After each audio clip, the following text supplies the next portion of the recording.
এই তো সেই ছোট বাচ্চাটা, তোমরা সবাই তাকে চেনো। আমরা আমাদের মেয়েদেরকে হারিয়ে যেতে দেব না। আমার দুটো আগ্রহের জায়গা, একটা হচ্ছে নারী যোদ্ধারা যারা শহীদ হয়েছে তাদের পূর্ণ হক যেটা রাষ্ট্র নিশ্চিত করেছে তারা যেন ঠিকমতো পায়। আমার মন্ত্রণালয়ের অধীনে আমার যেইটুকু শক্তি আছে, রিসোর্স আছে, ফ্যাসিলিটি আছে, আমি সেটাকে কিভাবে কাজে লাগাতে পারি এই শহীদ মেয়েটির পরিবারের পাশে থেকে তাদেরকে একটু এগিয়ে দিতে পারি।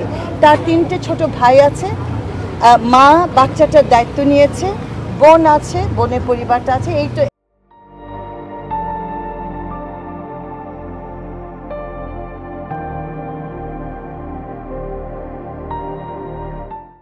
তো সেই ছোট বাচ্চাটা, তোমরা সবাই তাকে চেনো। এখন আমার কথাটা হলো যে সেইটুকু নিশ্চয়তা আর সেইটুকু সিকিউরিটি যেন আমরা দিতে পারি, বাচ্চাগুলো যেন লেখাপড়া করতে পারে এবং আমরা দেশটাকে যেন একটু নিরাপদ করতে পারি বাচ্চাগুলোর ভবিষ্যতের কথা ভেবে। এটা হচ্ছে আমার জায়গা থেকে আমার চাহিদা। আমি এই 11টা শহীদ মেয়েদের ওপরে ডিটেইল গভীরভাবে পর্যালোচনা বলবো না, গবেষণাধর্মী বলতে পারি। আমরা এটাকে একত্র করে একটা কি বলবো পাবলিকেশন সংকলন আমাদের মন্ত্রণালয় থেকে বের করব।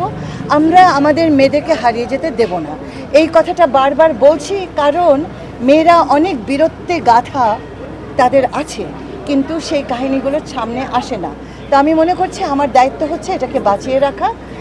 আরেকটা ছোট্ট বিষয় যে পরিবারগুলোকে এই ভাতাকে কেন্দ্র করে নানান জটিলতা আছে, সেই জটিলতাগুলো আমরা নজরে দিচ্ছি।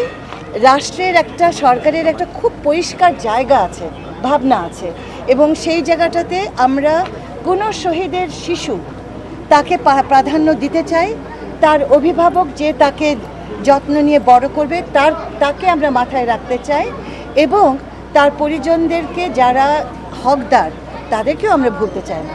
কিন্তু এই নীতিমালার ভেতরে আমরা ভেবেছি এবং আমাদের যে প্রশাসন আছে তারা খুব ন্যায্যতার সাথে সুন্দরভাবে এই কাজটি করছে। যদি ভুল হয়, ত্রুটি হয়, তোমরা হচ্ছে আমাদের বাড়তি চোখ, তোমরা অবশ্যই আমাদের নজরে আনবে। এটাই হচ্ছে আমার কথা।